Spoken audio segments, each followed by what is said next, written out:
Take a moment and look around. We live in a world of comfort, speed, and endless convenience. Food arrives at our door. Information is always within reach. And almost everything is designed to save us time.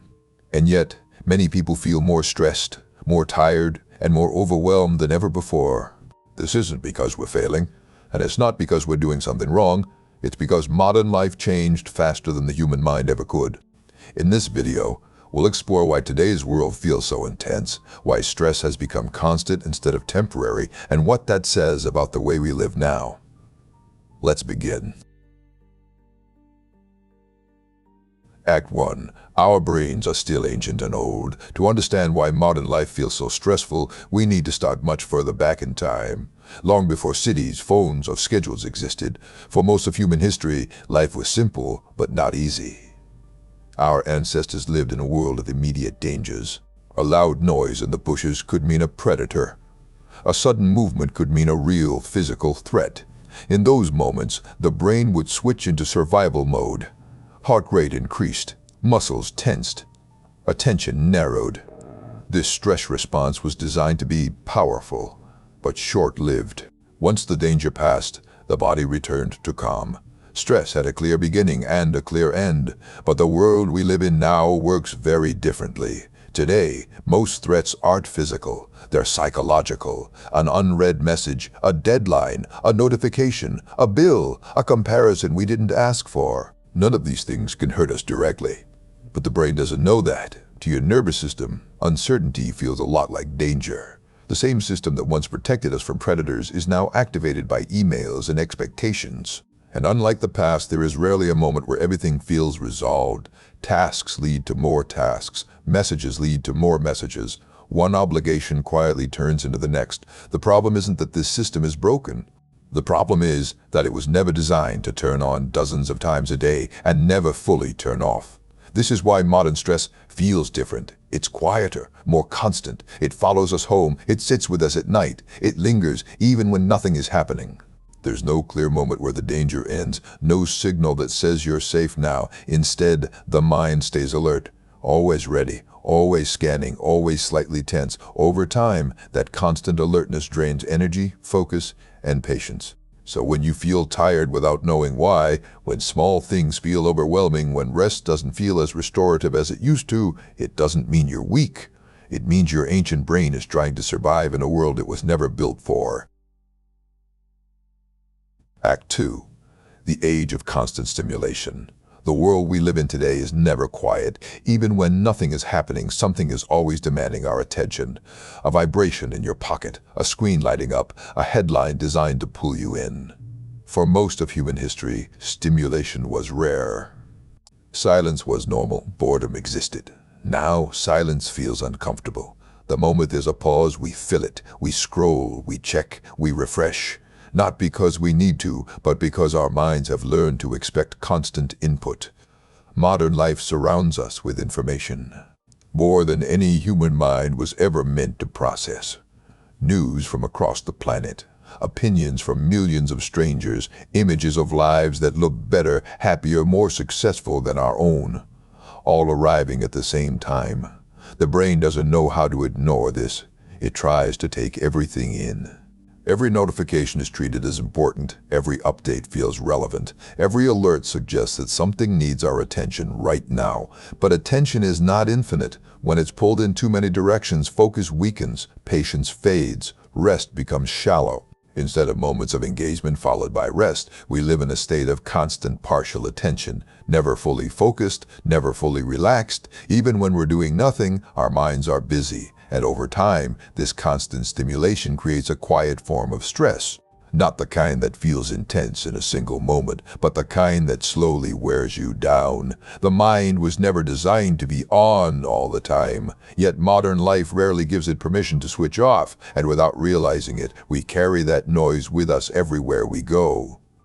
What makes this constant stimulation even more exhausting is that very little of it truly matters in the moment. Most notifications don't change our lives. Most updates don't require immediate action. Most information doesn't need to be processed right now, but the brain reacts as if it does. Each alert creates a small spike of attention, a brief shift in focus, a tiny interruption.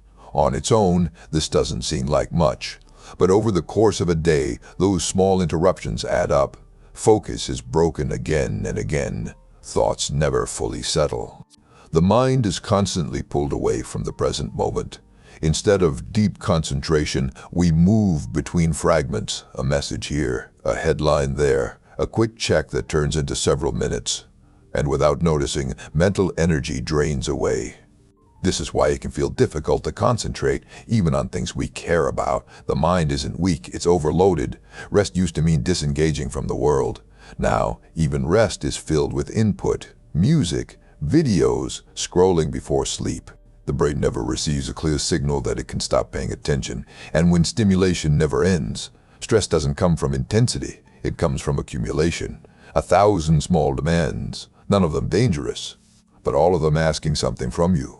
Over time, that constant asking becomes quietly exhausting, and the noise doesn't disappear when the day ends, it lingers. Act 3. When everything became urgent. There was a time when most things could wait. Messages took days or weeks to arrive. Decisions were slower. Life moved at a human pace. Urgency was rare, and when it appeared, it usually meant something truly important. Modern life changed that. Today, almost everything feels urgent. Emails expect quick replies. Messages show when they've been seen. Work follows us home, and silence can feel like neglect. Speed became the standard. Fast replies are seen as polite. Immediate availability is seen as commitment. And waiting is often mistaken for failure. But the human mind never evolved for this kind of pressure. When everything is labeled important, the brain treats everything as a potential threat. Deadlines blur together. Small delays feel stressful. Even simple tasks begin to carry weight. There's always the feeling that something should be done right now, and because of that, time itself starts to feel different. Days pass quickly, but feel strangely full. Moments of rest are interrupted by thoughts of what's next. Even leisure is measured, scheduled, optimized. Instead of moving from one clear moment to another, life becomes a continuous stream of urgency. Nothing fully ends, nothing fully begins, and without noticing, we carry that pressure everywhere we go. When everything is urgent, the mind never truly rests. It stays slightly ahead of the present moment, waiting for the next demand. And that constant anticipation becomes another quiet source of stress. Time pressure doesn't just come from deadlines, it comes from expectations. The expectation to respond quickly, to keep up, to always be reachable. Even when no one is actively demanding our time, the possibility that someone might is enough to keep the mind alert. This is why doing nothing can feel uncomfortable. Moments without structure start to feel unproductive, wasted. So we fill them. We check messages while waiting. We multitask during conversations. We think about what comes next before the present moment has even ended. Slow moments disappear, and without slow moments, the mind never fully resets. Urgency becomes the background noise of life, always there, rarely questioned. Over time, this changes how we experience time itself. Life feels faster, not because time is moving quicker, but because there's no space left inside it, no gaps, no pauses, no mental breathing room. And when everything feels urgent, peace begins to feel out of reach. Not because it's impossible, but because it no longer fits into the pace of modern life. Act 4. Productivity became identity. At some point, being busy stopped being a phase and started becoming a personality. In the past, work was something people did. Now, for many, it's something they are. The question used to be, how are you? Now it's often answered with busy. Productivity became a measure of value. Output became proof of worth. Rest slowly lost its meaning. If you were doing something useful, it started to feel wrong. Even moments of relaxation came with pressure. Free time had to be earned. Hobbies had to be productive. Passions had to become side projects. Doing nothing felt irresponsible. Technology made this easier to enforce. Work followed us home. Messages crossed into evenings and weekends. The line between work and life blurred and eventually disappeared. When productivity becomes identity, rest feels like a threat. Slowing down feels like falling behind. Stopping feels like failure. So people push themselves even when they're tired, even when focus fades, even when motivation is gone, not because they want to, but because stopping feels unsafe. The pressure isn't always external. Often, it comes from inside. An inner voice asking if you've done enough, if you could be doing more, if rest needs to be justified. And over time, that voice becomes constant, quiet, persistent, and exhausting. When worth is tied to productivity, there's no natural place to stop. And without a place to stop, burnout doesn't arrive suddenly. It arrives slowly. Over time, this way of living changes how people see themselves. Achievement becomes identity. Progress becomes expectation. Stillness becomes uncomfortable. Even moments meant for rest are quietly evaluated. Was this productive enough? Was it deserved? Could this time have been used better? The mind learns to stay busy even when the body slows down. Thoughts continue working long after the workday ends. Plans are reviewed. Mistakes are replayed. Tomorrow is prepared for in advance. And because of this, true rest becomes rare. Not because there's no time for it, but because the mind no longer knows how to stop. This is why exhaustion today often feels different than in the past. It's not just physical tiredness, it's mental fatigue, a sense of always being on, always needing to justify your place. When productivity defines worth, there is always more that could be done. And when there is always more to do, peace becomes conditional, something postponed until everything else is finished. But in modern life, everything is never finished, and so rest is delayed again and again until exhaustion feels normal. Act 5. The stress of endless choice. At first glance, choice seems like freedom. More options, more paths, more control over how life turns out. But something unexpected happened along the way. As choices increased, so did stress. In the past, most decisions were simple. There were fewer paths, fewer alternatives, fewer comparisons. Today, almost everything comes with options. What to work on, what to watch, what to buy, who to listen to, who to become. Even small decisions carry weight. The brain tries to choose well, to avoid mistakes, to not miss out on something better. And because of that, decision-making becomes exhausting. Instead of relief, choice brings pressure. What if there's a better option? What if this isn't the right one? What if I regret it later? So decisions are delayed. Second-guessed, replayed in the mind. And even after a choice is made, doubt often follows. This creates a quiet form of stress, not from danger, but from constant evaluation. The mind never settles because it's always comparing the present to what might have been. More choice was supposed to make life easier. But without limits, it often does the opposite. It fills the mind with possibilities, and possibilities demand attention. Over time, this leads to mental fatigue. Not because life is too hard, but because it asks too many questions, and when the mind is always choosing, it rarely feels at rest. Choice doesn't end once a decision is made. In modern life, every choice is surrounded by alternatives, other paths, other versions, other outcomes imagined in hindsight. Social media makes this louder. We constantly see lives that look different from our own.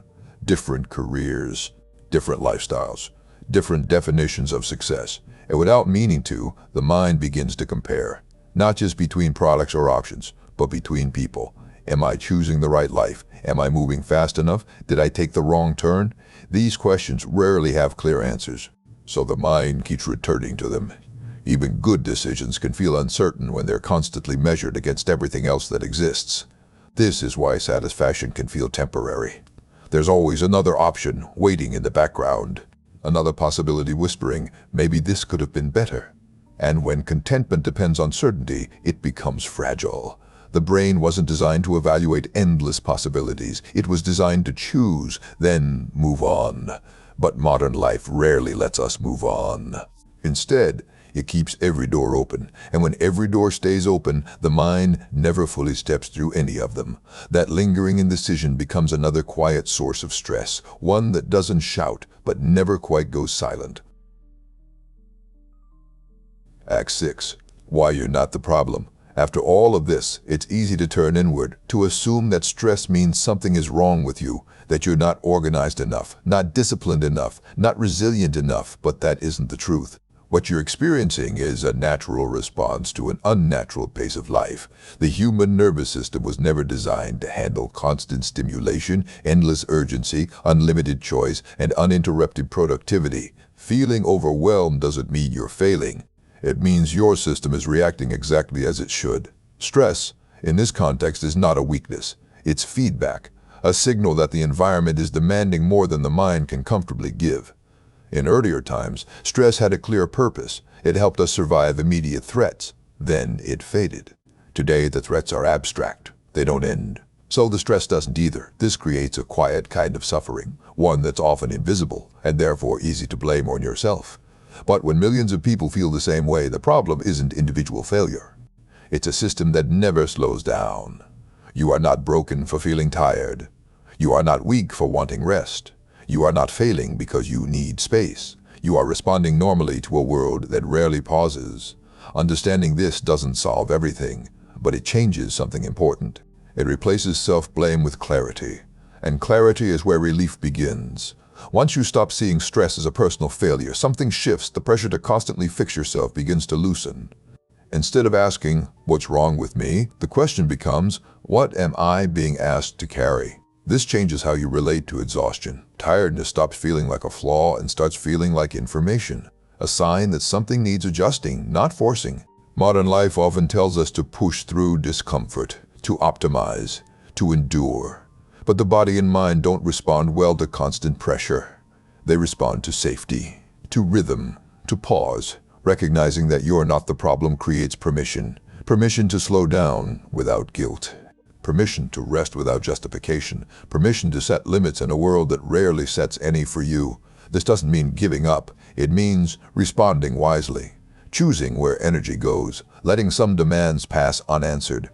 And over time, this small shift in perspective can soften the weight of modern stress. Not by changing the world overnight, but by changing how much of it you carry inside you. Act 7. Slowing down in a fast world. Slowing down doesn't mean escaping modern life, and it doesn't mean rejecting it. It means choosing how much of it you allow inside your mind. In a world that moves quickly, slowness becomes a quiet skill, not doing everything at once, not responding immediately, not turning every moment into output. Small pauses begin to matter. Moments without stimulation, moments without purpose, moments that don't need to lead anywhere. These pauses give the nervous system something it rarely gets, a signal of safety. Over time, the mind learns that it doesn't need to stay alert all the time. Attention softens, thoughts slow, presence returns. This isn't about productivity hacks or self-improvement routines. It's about restoring balance in a world that constantly leans forward, letting some messages wait, allowing boredom to exist, ending days without squeezing something extra into them. Slowing down is not falling behind.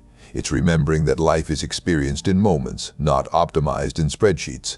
And while the world may not slow with you, your experience of it can. That's where calm begins. Slowing down often starts with something small. Not a dramatic change, not a complete reset, just a quiet decision to move at a human pace. It might be choosing to finish one thing before starting the next. Letting a moment end without immediately filling it. Noticing when the body is tired and listening instead of pushing through. In a fast world, these choices can feel uncomfortable at first. Slowness can feel unfamiliar, even wrong, but over time, it creates space. Space to think clearly, space to feel without rushing past it, space to exist without pressure. This is not about controlling stress completely. That's rarely possible. It's about reducing the background noise that makes everything feel heavy. And as that noise fades, something else becomes noticeable. A sense of steadiness, of enoughness, of being where you are without needing to be somewhere else. Slow it down doesn't change the world, but it changes how the world moves through you. And sometimes, that's enough. Modern life may never truly slow down, but understanding it gives you a little more space inside it. Space to breathe, space to pause, space to remember that feeling stressed doesn't mean you're doing life wrong. It means you're human in a very fast world. If this video helped you feel a bit calmer or a bit less alone, you're welcome to stay. There will be more like this. And for now, take a moment before moving on. that moment counts.